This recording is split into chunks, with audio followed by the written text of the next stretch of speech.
On Albania në lupën e hetimeve të SPAK për dosjen Veliaj, çfarë ndodhi me serverat mbrëmjen e Krishtlindjeve në zyrat e kompanisë. Një prej kompanive për të cilat është shkruar në raportin prej 366 faqes të prokurorisë posaçme. Ndaj kryebashkiakut Erion Veliaj, edhe kompania On Albania, e cila natën e Krishtlindjeve është sulmuar godina kryesore ku ndodhen serverat qendror për komunikimet dhe për financat e kompanisë.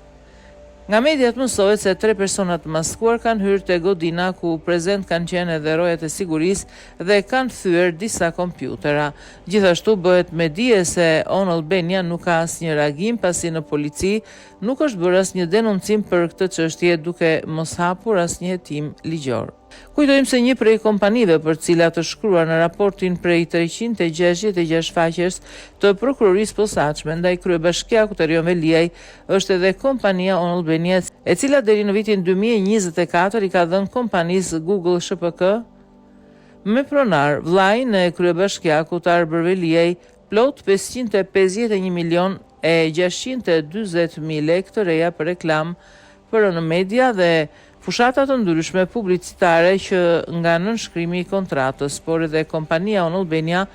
bën këtë reklam në hapësirën mediatike shqiptare, prapa jo nëpërmjet mekanizmave sipas SPAK ka gjetur rrugën për të marrë nga Bashkia e Tiranës para në tenderat veçantë që janë nxjerrë me zëra përkatës nga raporti prokurorisë së SPAK.